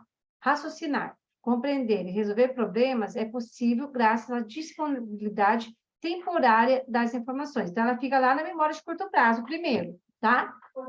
Então, esta memória está diretamente relacionada à atenção de supervisão ligado ao lobo frontal, que coordena os sistemas auxiliares ou escravos, chamados de curto fonológico, ou alça fonológica articulatória, e o bloco de notações visoespacial e alça visoespacial. Então, né? Então, assim, tudo que processa a nossa memória também tem a ver com a área da linguagem, né? Que é o nosso circuito fonológico, tá? E nós temos nosso cérebro aqui novamente, né? Que sempre eu repito, certo? Para vocês saberem direitinho. Então, eu tenho aqui, ó, começando pelo lobo occipital, né? Córtex visual, lobo occipital tem a ver com a visão, o lobo parietal, certo? E a parte amarela é a sensibilidade, a área da compreensão, a área da linguagem, a área de Wernicke. Ainda temos córtex somosensorial, tá? Que é essa parte de cima do cérebro. A área somoestésica primária, localizada no giro pós-central, a representação cortical somatotópica. Aí nós temos o córtex motor, que é nessa região de cima do cérebro. A área motora primária, localizada no giro pré-central, a representação cortical e somatotópica. E o lobo frontal, que tem a ver com a motricidade, a área de expressão da linguagem, que é a área de blocar, e o comportamento também, que tem a ver tudo com essa parte do nosso sistema límbico não, sistema motor, né, controle inibitório, né, nessa parte aqui. E o córtex auditivo, localizado no giro temporal transverso, que tem toda a nossa parte do sistema límbico ali, que está também no lobo temporal, que tem a parte da audição e memória, que é onde tem o sistema límbico do nosso cérebro, né? Então, a alça fonológica tem um importante papel no desenvolvimento da linguagem e na compreensão de materiais linguísticos, e que nos permite ouvir um determinado número de palavras e repeti-las sem errar. O circuito fonológico permite a estocagem de informações verbais, sejam elas apresentadas por via auditiva ou via visual. Ele é feito de dois componentes, uma unidade de estocagem fonológica e um processo de controle articulatório. baseado na autorrepetição subvocal, que permite alimentar a unidade de estocagem. Tem tudo a ver com essa área da linguagem de Wernicke, né? E de Broca, certo? Aí eu tenho, tá? A memória de longa duração. A memória é a persistência do aprendizado ao longo tempo. Tem a memória explícita, declarativa, que quer dizer o quê? Aí, dentro da memória explícita e declarativa, eu tenho a memória episódica, que tem a ver com fatos, eventos, né, etc. Por exemplo, você nunca vai esquecer o dia do seu casamento, o dia que seu filho nasceu, por exemplo, né? Então, são coisas que são guardadas na memória episódica aqui. Memória semântica, conceitos e atributos. E eu tenho a memória implícita, né, que não declarativa, que tem a ver com condicionamento de nossas habilidades, né? Como nós andamos, como nós falamos, como nós nos comportamos, tá? Dirigir um carro, né, Dirigir um professora? carro, andar de bicicleta. A memória implícita ou memória não declarativa é a memória que é processada na maneira inconsciente, como você falou. Quando a gente aprende a andar de bicicleta ou dirigir um carro, por exemplo, você já consegue, é tão automático, né, de dirigir carro, você já faz aquilo de maneira inconsciente, é automático, diferentemente da explícita que é consciente. Em um determinado momento do nosso passado, foi exigido um esforço consciente para uma determinada aprendizagem, como aprender a dirigir um carro. Todo o processo vai sendo armazenado e se transformando em memória de procedimento, pois não se faz mais necessário ficarmos repetindo todas as instruções cada vez que vamos dirigir um carro. Então, não preciso falar, passar a marcha, primeira marcha, segunda marcha, frear, não preciso. Isso já está automático, está na minha memória de procedimento. Tudo isso vai sendo armazenado e se transforma em memória de procedimento, pois não se faz mais necessário ficar repetindo todas as instruções cada vez que nós vamos dirigir, tá bom? A memória de procedimento é a capacidade de adquirir gradualmente uma habilidade perceptivo-motora ou cognitiva por meio da exposição repetida de uma atividade específica que segue regras constantes. Esta capacidade é implícita e independentemente da consciência, só podemos ser aferida pelo desempenho do paciente. Tais aprendizagem envolve a ativação dos gânglios da base e circuitos associados. Lesões nesses núcleos prejudicam a aprendizagem de procedimento, dirigir um carro, andar de bicicleta, fazer um crochê, jogar bola, tocar piano, e envolvem as atividades motoras. A memória de longo prazo declarativa ou explícita, tá? Então, a memória declarativa é tudo aquilo que conseguimos declarar. É a capacidade de armazenamento e recordação consciente e de lembranças que podem ser verbalizadas. Por exemplo, qual o nome do banco que você tem conta? Qual o nome do bairro que você mora? Nome da sua mãe? Nome do livro que você está lendo atualmente? Nome do filme que assistiu? Então, muitas crianças com deficiência intelectual, elas têm dificuldade nessa memória declarativa. Por quê? Porque elas não conseguem reter informações, tá? Não vai para a memória declarativa. Então, cada dia que nos deparamos com novas informações, que necessitam ser memorizadas para que tenhamos autonomia em nossas vidas, sem que tenhamos de recorrer a outras pessoas da família ou amigos para nos dar informações importantes, tais como onde fica a nossa nova casa, que mudei recentemente, onde fica a sala de aula, qual o nome da professora. Então, a pessoa com Alzheimer, né, deve ter muita dificuldade aqui nessa memória declarativa, porque ela esquece endereço, esquece, né? Então, memória declarativa também é chamada de memória episódica. Cada dia que nós separamos, é a mesma coisa, tá, gente? Então, e a memória declarativa também, o hipocampo é necessário para a aquisição desses tipos de memórias, pois a lesão nessa região impede os indivíduos de estabelecer novas memórias explícitas. O hipocampo e algumas estruturas cerebrais próximas relacionadas parecem ser importantes para a memória explícita de experiências e outras informações declarativas também. O hipocampo também parece desempenhar um papel importante na codificação de informações declarativas, tá? E a memória declarativa é tudo aquilo que conseguimos declarar. Esse sistema de memória declarativa envolve dois subsistemas, chamados de memória episódica e memória semântica. Então, eu tenho aqui a memória de longo prazo, a memória declarativa ou explícita, memória declarativa ou explícita, que tem a ver com a memória declarativa ou explícita tem a ver com a memória episódica e memória semântica, tá? No caso da recuperação de informações, né? Acessamos as informações que foram armazenadas na memória. Para que tudo isso acontecer, é preciso que outras funções do sistema nervoso sejam preservadas, como a atenção e cognição, tá? Então, se a criança tem um TDAH, por exemplo, ela vai ter muita dificuldade de recuperar as informações da memória, tá? Porque elas, devido à falta de atenção. A cognição, uma possível criança que tem uma possível deficiência intelectual, ela também vai ter muita dificuldade de recuperar as informações ali no cérebro, tá? Então, a repetição, quanto mais você repete e pratica uma determinada informação recebida, mais ela fixa em sua memória. Então, por isso que eu falo, né? Tá sempre repetindo, sempre estudando, sempre lendo, tá? E o esquecimento?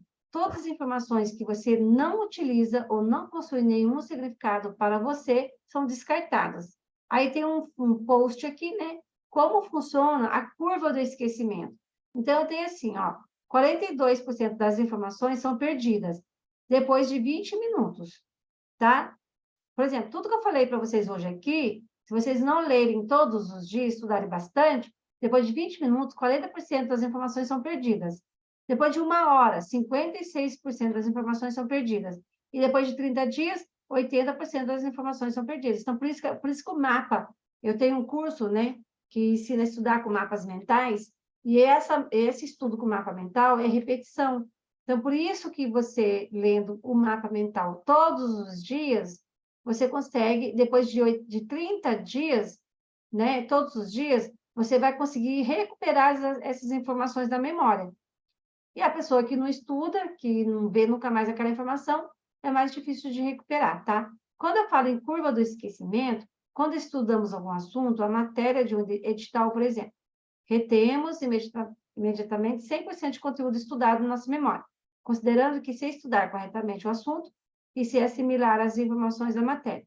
Nosso cérebro faz essa retenção de cada coisa que aprendemos, no exato momento em que aprendemos. Porém, ele não pode simplesmente manter todas as informações e coisas que aprendi retidas em sua íntegra na memória, na memória. Por quê? Porque o cérebro também não vai conseguir reter tantas informações, né? Se o cérebro fizesse isso, ele ficaria totalmente sobrecarregado. Aí a pessoa vai acabar enlouquecendo, né? Para evitar isso, o nosso cérebro se desfaz das informações aprendidas de forma gradual ao longo dos dias, até o ponto de onde o nosso cérebro não lembra de nada mais daquilo que aprendeu. Essa e nada mais e nada menos a forma como a curva do esquecimento funciona de nossa prática. Ela é uma forma do nosso cérebro eliminar informações que considera inúteis e desnecessárias, com a finalidade de evitar uma sobrecarga no cérebro também, tá, gente? Então, é por isso que existe a curva do esquecimento, né? Algumas coisas a gente acaba esquecendo para a sobrevivência do nosso cérebro também, tá? Então, o nosso cérebro tende a desfazer-se das informações na memória que julga inúteis, primeiro desfazendo de 50% delas em apenas 24 horas e eliminando o restante gradualmente ao longo dos dias. A curva do esquecimento é um efeito que não pode ser impedido, simplesmente não tem como evitar que ele atue e faça esquecer as informações que o cérebro considera inúteis. A eliminação de informações da memória é uma forma do cérebro se proteger, evitando a sobrecarga. É uma função natural cujos efeitos não podem ser bloqueados. Toda vez que você estudar qualquer coisa para um concurso, ou a curva do esquecimento vai trabalhar para eliminar o que o cérebro julga inútil. Tá bom, gente? Quando estudamos algum assunto, a matéria de um edital, por exemplo, retemos, isso que eu já li, né? Nosso cérebro faz essa retenção de cada coisa que aprendemos. Acho que repetiu aqui. Então, a curva do esquecimento é um efeito que não pode ser impedido. Simplesmente não tem como evitar que ele atue e faça esquecer das informações que o cérebro considera inúteis. A ação da curva do esquecimento pode prejudicar, e muito, o estudante que está se preparando para concurso.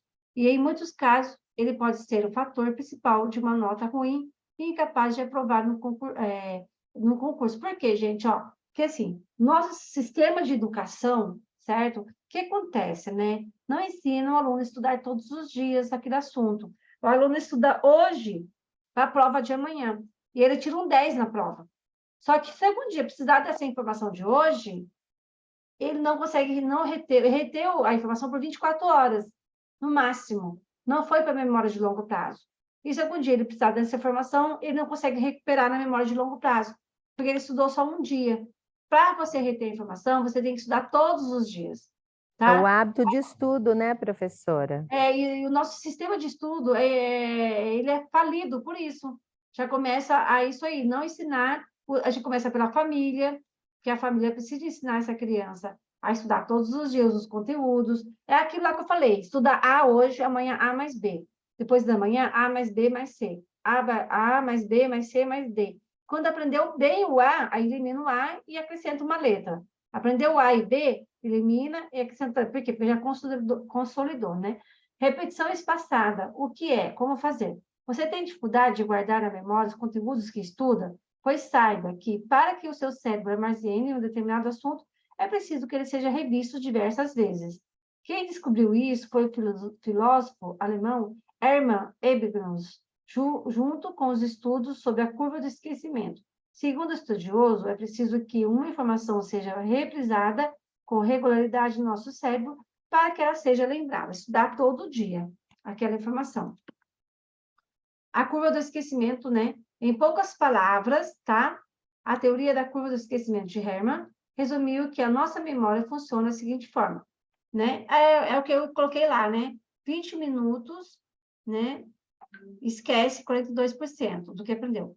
Depois de 1 hora, esquece 56% do que aprendeu. Depois de 30 dias, acaba esquecendo 80% do que aprendeu. Se não estudar, tá, gente? Agora, a criança que estuda todos os dias, né? Todos os dias pega o conteúdo, dá uma estudada, aí isso não acontece, tá? Então, o momento que você acabou de aprender algo novo é quando você esquece a maior parte do que acabou de absorver. E conforme o tempo vai passando, vai esquecendo ainda mais. Já reparou como é mais fácil lembrar de eventos recentes do que ocorreram em uma quantidade de tempo maior? O mesmo acontece com os estudos, né? Então, esse método de aprendizagem, de estudar com intervalos regulares entre uma sessão ou outra, costuma ser utilizado associado a flashcards também, tá bom? Então, funciona como uma técnica de revisão. O aluno revisa o conteúdo logo antes do momento de esquecer. Esqueceu boa parte do que estudou. É a curva do esquecimento. Porém, se você ativamente revisar o conteúdo, diminuirá esse esquecimento. Então, você faz flashcard, sabe? Assim, pergunta na frente, resposta atrás. Pergunta na frente, resposta atrás. Pergunta na frente, resposta atrás. E você vai ler a pergunta e ler a resposta. Ler a pergunta e ler a resposta. Todos os dias. Então, você consegue gravar mais na memória, tá bom? Essa curva nada mais é do que o padrão com que a informação do cérebro é esquecida com o tempo. Ela vale para praticamente qualquer pessoa no mundo, pois é uma capacidade inerente do nosso cérebro, tá bom? Então, tá aqui explicando aqui a curva do esquecimento, tá? Então, para isso, ele só precisa contornar a principal condição do cérebro para eliminar o que foi estudado. E, é claro, reforçar sua memória por meio de boas técnicas e ferramentas. Estudar bastante, estudar todo dia, né? De forma simples de entender a memorização é a capacidade e processo mental de conseguir reter informações do nosso cérebro. Ou seja, era a capacidade de assimilar sinais captados por órgãos dos sentidos, que eu falei para vocês, né? Tato, olfato, audição, paladar e visão, e consolidar as informações recebidas no cérebro, sendo capaz de evocar para informações quando quiser. Você vai evocar aquilo que você guardou na memória de longo prazo, certo?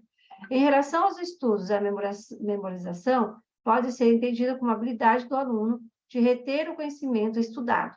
Isso é consolidar no seu cérebro aqueles temas e assuntos que ele já está estudando. As informações guardadas em práticas de decoreba ficam retidas geralmente na memória de curto prazo. Então, tudo que é decorado, decoreba, né? Então, você não consegue lembrar depois, não consolidou na memória, tá? Então, nós temos aqui, né? A memorização verdadeira, aqui retém informação na memória de longo prazo. Então, tem a memória de trabalho, a memória de longo prazo. Para que uma informação se consolide nesse tipo de memória, é preciso que haja envolvimento, prática da informação adquirida. Nos estudos, é quando o estudante pratica o que está aprendendo para uma prova por meio de exercícios, né? Então, você faz perguntas, faz respostas, tenta associar aquilo com algo, certo? Tenta fazer vários tipos de exercícios para consolidar as informações, tá bom?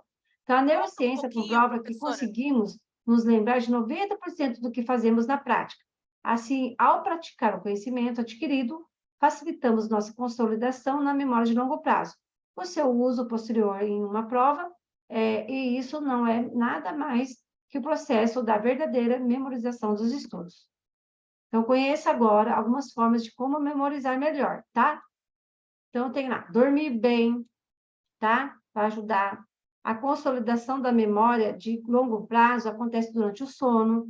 Enquanto dormimos, nosso cérebro continua trabalhando ativamente. Uma das atividades dele durante o sono é fazer sedimentação e consolidação de memórias de longo prazo no hipocampo. Olha só. Então, quando a pessoa dorme bem, certo? As informações vão ser muito mais, se tornar muito mais significativa para o cérebro, tá? Se o cérebro estiver cansado, certo? Aí ele vai jogar muita coisa para a lixeira, né? Tá? Então, reiteração. Repetição consciente das informações para mantê-las em nível consciente ou para codificá-las para armazenamento. Conhecimento prévio da informação. Ter um conhecimento anterior de um tópico particular melhora a habilidade para codificar e se lembrar de uma informação nova relacionada àquele tópico. Associação, né? Relacionar a informação a experiências pessoais. Nós lembramos 90% do que fazemos, 70% do que falamos, 50% do que vemos e ouvimos, 30% do que vemos e 20% só do que ouvimos e 10% do que lemos. Então, olha só. Então, quando você pratica, você vai guardar muito mais na memória, tá? Então, o conceito de memória, esclarecer em que consiste cada uma dessas etapas. Aquisição, fase que corresponde à entrada dos conteúdos na memória. Retenção, fase de armazenamento ou conservação dos conteúdos que podem ser mantidos por diferentes períodos de tempo. Recordação, fase da recuperação, de evocação dos conteúdos que adquirimos, tá? E aí, eu coloquei esse post aqui que eu achei interessante, que fica a dica. Aqui fica claro a importância dos bons sentimentos quando você estuda e também a importância de revisar o conteúdo para que ele não seja descartado. Caso você pratique ou revise a informação, ela continuará sempre mais fixa, mas se passar um tempo sem revisar ou praticar, ela será descartada. Se você achar chato estudar, seu cérebro entende que essa informação não é importante o suficiente guardar. Portanto, ela é descartada. Caso você esteja atento e com um sentimento bom em relação aos estudos, a informação se consolida em sua memória. Durante a fase de armazenamento, suas informações se fixam na memória de curto prazo. O cérebro ainda não sabe se vale a pena ou não guardar as informações na memória. Então, se você falar assim, não vou conseguir, estudar é chato, não gosto de estudar, então, seu cérebro vai captando aquilo. Dizem, gente, eu vi um post que, antes de dormir, certo? A gente tem que começar a falar palavras positivas. Eu vou conseguir, eu vou acordar bem, né? Eu vou dormir bem, eu vou ter um dia bom amanhã, né? Então, se você pensar coisas positivas antes de dormir, você vai levantar muito melhor do que se você dormir só pensando nos problemas, nas contas que tem que pagar, né? Aí você vai ter mais problemas durante o sono até, né? Então, por que você não se lembra do que você estuda? Falta de concentração do que está fazendo, falta de revisão do conteúdo e sentimentos ruins enquanto estuda. Olha só, tá? Tem tudo a ver com o sistema límbico, né? Dicas para você memorizar melhor. Concentração. Preste atenção. Sem atenção, você não conseguirá memorizar uma informação. É preciso estar atento do que estuda. Para isso, fique longe de coisas que se distraem. Então, por isso que existe o Kindle, né? Então, o Kindle, a gente coloca os PDF lá dos livros, não tem internet, por quê? Por que não tem internet, gente, o Kindle? Para você, quando você estudar aquele PDF, você não se distrair com a internet. Porque quando a gente está no celular, por exemplo, você começa a estudar um negócio, daí você quer olhar o Facebook, quer olhar o Instagram, quer olhar o WhatsApp, né? E aí você tem que ter um controle inibitório muito bom, né? para você não se distrair. Praticar. Pratique o que aprender, coloque em prática tudo o que aprender, seja resolvendo questões ou provas anteriores. Organização. Tenha um cronograma de revisões, isso te ajudará a manter informações sempre armazenadas na sua memória. Saúde. Pratique exercícios físicos, intensificam o fluxo sanguíneo em seu cérebro, ajudando na sua concentração. Aí nós temos o nosso cérebro aqui de novo, né? Nós temos a amígdala, onde está a nossa memória emocional. Nós temos nosso neocórtex, que é o priming, que é a pré-ativação. Nós temos o cerebelo, que tem a aprendizagem associativa. Nós temos o lobo temporal, medial e hipocampo, que é onde está o quê? O hipocampo, a memória declarativa, que é usada para lembrar datas e fatos. Corpo estriado, memória de habilidades de hábitos, porque você usa para saber que uma face te ajuda a cortar, uma faca te ajuda a cortar uma carne, por exemplo, né? Memória de hábitos e memória declarativa. Memórias de procedimentos ou memória não declarativa. Essa é a memória dos hábitos, que não pode ser declarada. Você não sabe, mas está usando o tempo todo. É a memória dos hábitos, por exemplo, quando você almoça, é essa memória que está em ação. É ela que se lembra de que a colher é para levar os alimentos na boca, tá? Memória declarativa ou explícita. Todas as vezes que você se recorda de fatos ou informações, ela entra em ação, por exemplo, a data de aniversário de uma pessoa importante em sua vida. Espero que você se lembre de comprar um presentinho para ela, né? Para ele ou para ela. Então, quando você lembra uma data de aniversário, tá na memória declarativa. Já vai estar terminando, viu, gente? A aula. E aqui o último slide, tá? 4 fases da memória. Atenção, compreensão, armazenamento e recuperação, que vocês podem ler depois bonitinho, tá bom? E aqui vocês podem estar lendo, falando sobre a memória de curto prazo. E a aula de hoje fica por aí. Tem as referências, tá bom? E aí tem a atividade que eu preparei para vocês.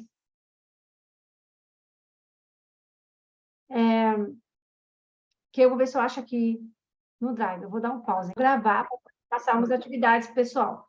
Quais são... olha essa figura. Olharam? Sim. Posso virar? Pode. O que tem na figura? É uma casa, uma panela, um colar, uma escova de cabelo e um garfo. E uma lâmpada. Esqueci da lâmpada, hein?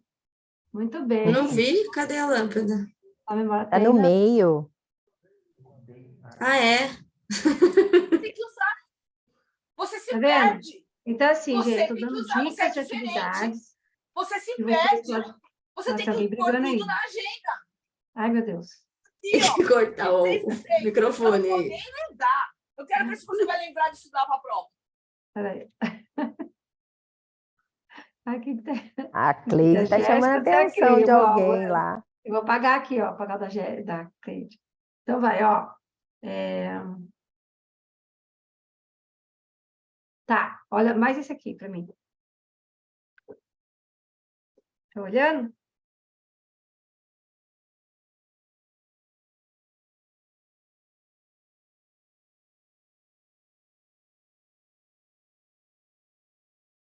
Olharam? Vou tirar. Vou fazer a perguntinha, hein?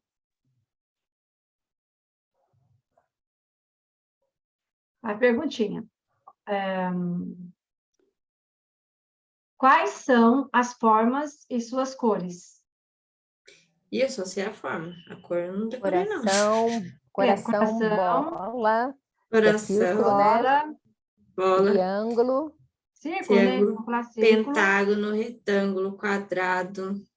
Retângulo, quadrado. Tem um que é um balãozinho, esqueci o nome daquele balãozinho. O nome do balãozinho. Resgata a memória do prazo. Aquela forma. Losango. Losango. O que mais? Estrela. Tá, e que cor tem nas formas? Tem amarelo, tem azul. Roxo. Coração é que cor? Coração é que cor? Roxo. Não sei, não. Tem roxo, amarelo e Preto. Tem vermelho. preto? Não. Não tem preto. Mas olha Não tem preto. quantas coisas que você trabalha com o seu aluno. Você pode falar assim, que cor que é o triângulo? Quais são os amarelos? Quais são os roxos? Quais são os vermelhos? Entendeu? Eu decorei só as formas Isso aqui, aí. eles trabalham qual tipo de memória sensorial? Sensorial, qual? Memória sensorial visual. A visual, né? Certo? Então, eu vou mostrar a atividade aqui para a gente terminar a aula, tá? Então, aqui, ó. Então, eu fiz essa atividade aqui, certo? Então, vocês estão vendo? Uhum. Então, assim, aqui está falando o que é memória de curto prazo, tá bom? Um resgate. E aí são atividades. Atividade 1, ditado de imagens. Mostrar as imagens em 1 minuto. Depois pedir para escrever o que lembrar, tá? Então, você vai imprimir a fichinha, tá bom? Então, vamos para a atividade 1, tá? Então, aqui é a ficha, tá? Então, eu tenho aqui as imagens. Então, o que vocês vão fazer, tá? Vocês podem imprimir, plastificar e colocar em cima da mesa as imagens. Dá para trabalhar com um monte de coisa, gente. Dá para trabalhar depois até com a parte do ditado, né? Com as crianças. Então, aí, o que acontece? Você vai mostrar as imagens para as crianças, entendeu? Primeira atividade, ó, mostrar as imagens, certo? Aí, você vem nessa fichinha aqui, tá? E aí, ó, mostra a carteira em 1 minuto a 2 minutos. Após o indivíduo, deve escrever todos os nomes que lembrar nessa lista determinada. A correção deve ser feita logo que o indivíduo termina de escrever. Mostra-se a ele a quantidade de acertos e de erros. Aí eu fiz aqui embaixo, ó, uma tabelinha. Então, você faz, aí põe a data, tá? Aplicou a primeira vez. Põe a data, quantos acertos, quantos erros. Põe de novo aqui, quantos acertos, quantos erros, quantos acertos, quantos erros. Se você vai trabalhar o quê? A memória dele, vai trabalhar a escrita. Então, vamos supor que ele escreveu casa com Z. Aí você vai explicar para ele que casa é escrito com S. Casa não se escreve com Z, tem som de Z, mas escreve com S. Aí você vai, depois de uma semana, aplica de novo. Aí vamos ver se ele vai escrever casa com S, né? Se ele escrever casa com S, porque ele memorizou. Se não escreveu. E aí eu faço assim, gente, as crianças escrevem casa com Z aqui. Na frente, eu ponho parênteses e mando ela escrever, ou põe um tracinho, e mando ela escrever casa com S. Mas eu não deixo ela apagar. Eu não deixo apagar o erro, tá? Você nunca deixa apagar o erro, tá, gente? Porque como você vai saber que ela errou? Você tem que ter a prova ali que ela errou, entendeu? Aí escreve de novo. Aí tem aqui 9 figuras. E aqui você vai fazer um mapeamento da aprendizagem dessa criança. Então, esse aqui é um exemplo. Então, eu peguei, olha só, quanta coisa legal. Então, tem a cartela 1, tá? A cartela 2, a cartela 3, a cartela 4, a cartela 5, a cartela 6. Você pode pegar, plastificar isso aqui tudo, aí você recorta essa cartelinha, essa parte de baixo você tira fora, plastifica os quadradinhos, né? Pode trabalhar com bingo, digitar, pôr na sacolinha tudo, tirar e ler. Aí você vai ter sua criatividade, tá bom? Alfabeto móvel. Também, né? Associar, pedir para pegar o alfabeto móvel e escrever a palavra violão no alfabeto móvel, né? Qual letra começa, qual letra termina. Dá para trabalhar com ciência fonológica, cabide, 3 sílabas, né? Sílabas. Mas o objetivo aqui é trabalhar a memória de curto prazo, tá? Essa é a atividade 1. Atividade 2. Mostrar as figuras em 1 minuto e anotar o número de acertos que lembrar, erros que não lembra. Poderá imprimir as fichas, plastificar para usar. E repetindo a atividade até que a memória do indivíduo melhore. Então, aí, atividade 2. Você vai pegar essa carta. Aí você não recorta, tá? Você deixa assim. Não. Peraí. Aí você vai. Aí tá assim, tá? Eu acho legal até assim, gente. Se você não gastar muito material, você pode plastificar isso aqui. Aí você plastificou. Aí você mostra as figuras para ela. Aí depois você vai esconder as figuras, essa fichinha, você vai esconder. Vai falar para ela. Repetir. Certo? Então, eu vou fazer uma aqui para vocês entenderem, ó. Então, vai, Silvia. Flor, vaso, casa. Ah, desculpa, não é para falar? Pode até falar, pode falar. Flor. Vaso, casa, sol, livro, sofá, cama, armário e mesa. Tá, agora eu vou esconder. Aí você vai ter que falar o que você lembra. O que você lembra? Flor, vaso, casa, sofá, livro e mesa. Ai, será que é mesa? Ai, eu fiquei com dúvida. São essas, professora. Aí você vai vir aqui, ó. A mesa, acertei. Ó, você vai pôr dito e vem. Quando você praticou isso aqui, aí você põe um xizinho. Não põe um certinho. Acertou. Quantos que ela acertou? Quantos que errou? A data, quanto tempo que ela gastou? Entendeu? 1 minuto, 2 minutos, 3 minutos, né? Meio minuto, 23 segundos. Aí outra vez você repete de novo essa informação. Você pode tirar foto, depois você apaga, você tira foto, faz suas anotações, né? Certo? Porque se você for gastar isso aqui por cada criança, vai ficar caro, não vai, gente? Não sei. Fica bem carinho, né? Então, você pode também... Como assim tirar foto, professora? Só explica a sua dica. Vamos supor, você plastificou. Aí você fez atividade com a criança. Aí você anotou aqui, ó. Aí você tira uma foto. Você põe o nome da criança aqui em cima, aqui, ó. Eu não pus nome, né? Vou pôr o nome da criança aqui, tira a foto. Aí você vai fazer, colocar tudo numa pastinha. Aí depois você pode fazer um relatório, né? Depois, entendeu? Uma pastinha, a foto na pastinha. A foto da atividade. Entendeu? Foto da criança fazendo atividade. Não, a foto da atividade dela, do resultado do teste. Ah, você está dizendo para usar a mesma folha com várias crianças, porque daí quando plastifica, se você escrever com canetinha e depois passar álcool, ela some. É isso? Isso. Né? Aí você só tem que tirar foto para registrar os registros do que ela acertou, do que ela errou. Ou você pega, faz uma tabelinha igual essa aqui, ou recorta essa, ó. Né? Aí eu posso fazer isso também, quer ver? Ó? Você pega, você tirou cópia, aí você recorta essa parte aqui, ó. Né? Aí você pode recortar essa, ou você pega e monta no Word. Aí você cola no caderno da criança, atividade de hoje, né? Atividade de memória de curto prazo. Você põe o nome da atividade. Aí você cola isso aqui no caderno. Aí você vai colocar tempo que ela levou, quanto ela gastou. Aí outra vez, depois de uma semana, dá de novo. Aí você vai ver se ela está guardando isso na memória, entendeu? Uhum. Eu queria ter uma opinião sua. Pode falar? Aqui tem uma propaganda minha mesmo, não liga não? E aqui, outra atividade, memória de curto prazo. São aquelas lá, das 30 palavras. Então, você vai mostrar essa ficha para ela vai ler. Depois de 1 minuto, aí você pedir para ela escrever a palavra aqui, ó, data, né? Ah, não, aí você vai colocar aqui, data e quantos ela acertou. Entendeu? Data. Professora? Pode falar. Eu, em outro curso, estava falando de uma técnica, eu quero saber qual a sua opinião sobre essa técnica, sobre a questão do trabalho de memória de curto prazo. Tem algumas técnicas que trabalham a questão da leitura para criança que já são alfabetizadas, mas que tem essa dificuldade da memória de curto prazo, que seria, por exemplo, assim, eles leem e retomam toda hora a leitura. Por exemplo, se for ler assim, o pato foi na lagoa. Aí, o pato foi na lagoa. Para ficar voltando. Eu queria saber a sua opinião sobre isso e sobre a questão de ele, quando ele termina a frase, ele não olhar para o próprio texto e conseguir repetir essa mesma frase sem olhar para o texto. Eu quero saber se isso também trabalha a memória de curto prazo e a sua opinião. Trabalha sem memória de curto prazo, né? Só que você tem que ficar de olho, tá? Na criança. Tem criança que realmente está conseguindo ler. Tem criança que decora. Ela decora, mas não lê. É decorado. Então, esse tipo de atividades é bacana, tudo, né?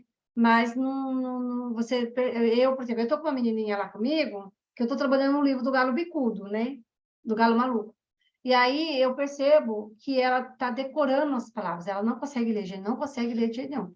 Aí eu vou fazer ditadinho das frases do livro para ela. Não consegue, por exemplo, gato, ela não consegue escrever gato. Só que tem hora que ela olha a palavra gato, ela lê gato. Só que depois passa um tempo, se eu mostrar para ela a palavra gato, ela não consegue ler a palavra gato. Então, tem momento que eu acho que ela decora. Então, você tem que tomar cuidado da criança estar decorando o textinho, e você achar que ela está lendo, mas não está lendo. É decorado. Entendeu? Mas quando eu falo do texto assim, é texto aleatório, enunciados de atividade, é assim, a questão para que porque tem criança que vai ler, como assim, ele esquece muito rápido, ele quando chega no final da pergunta, ele não sabe mais o que ele leu. Então, no caso, Memória seria de curto assim, prazo dele, a memória dele é de curto prazo, não retém informação. essa técnica é interessante voltar ou ela é muito cansativa para a criança? Eu acho que se ficar o tempo todo com isso é cansativo. Então, por exemplo, tenta, gente, pega um livro. Eu tô adorando trabalhar com a coleção Estrelinhas, né? Porque eu acho fácil, são leituras simples e curtas para criança que estão aprendendo a ler, entendeu? Então, pega o livro e monta um projetinho em cima do livro, porque isso vai ser mais significativo para a criança. Aí você tem que repetir as informações de diversas maneiras, não de uma maneira assim, desse jeito, entendeu? Faz textinho close para completar, entendeu? A palavrinha que falta. Isso vai buscar no léxico dela a informação. Então, eu vou dar um exemplo, porque é o que eu estou trabalhando. Então, eu falo assim, o galo bicudo é maluco. Aí eu ponho aí eu ponho um tracinho, é maluco. Bicudo é maluco. Então, no léxico dela, ela já vai saber que naquele tracinho se refere ao substantivo galo. Então, ela mesma vai buscar lá as informações. Então, quer dizer o quê? Ela teve que buscar na memória de longo prazo dela, que ali vai a palavra galo. Entendeu? Aí eu ponho bica, cuca, do, um tracinho. Então, ela sabe quem que foi, quem lá no texto que bicou a cuca. Só que eu já trabalhei isso antes com a criança, já tem repertório. Aí ela põe um tracinho, ela vai falar biluca. Então, eu prefiro muito mais a atividade dessa maneira, que faz a criança refletir, entendeu? Do que ficar repetindo aqueles textinhos chatos e, né? Eu posso fazer uma atividade assim, com meus alunos, eu posso. Eu posso pegar uma frase, é assim, né?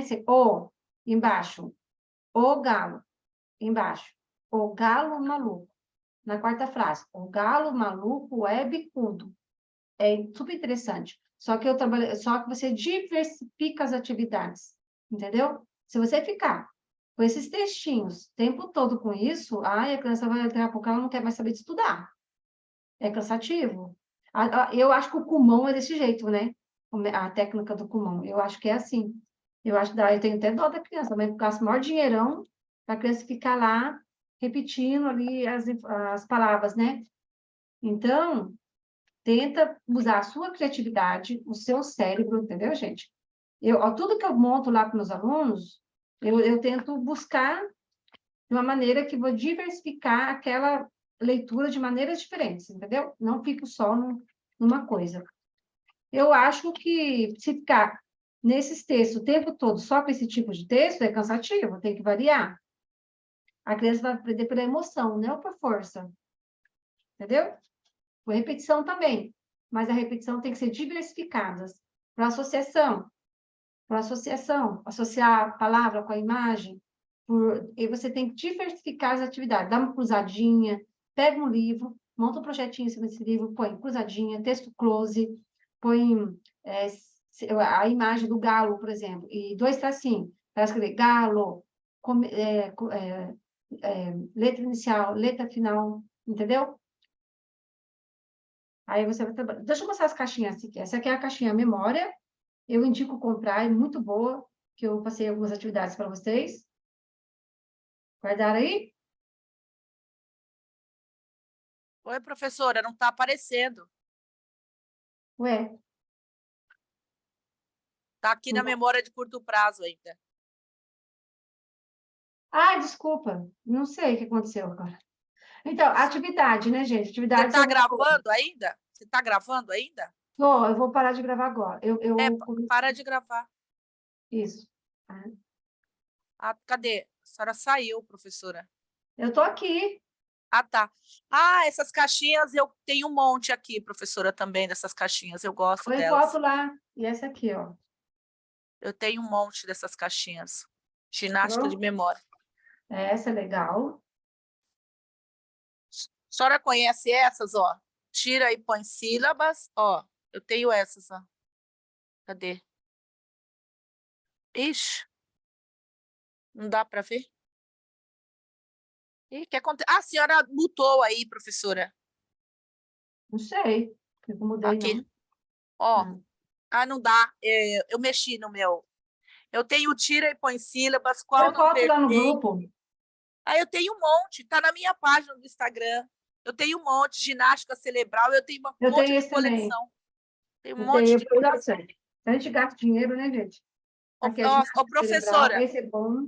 eu tenho também aqui, ginástica cerebral, eu tenho. Tá aqui na mão. Ah. Eu tenho Descubra Se Puder, também tem. Memorizando e Organizando. Esse eu não tenho. Memorizando e Organizando. É da Tech Bui? Da Buitoque? Da Booktoy. Buitoy. Esse eu não tenho. Aqui, ó. Eu tenho Tirando Conclusões, Organizando Frases, também não tenho. Mais uma aqui.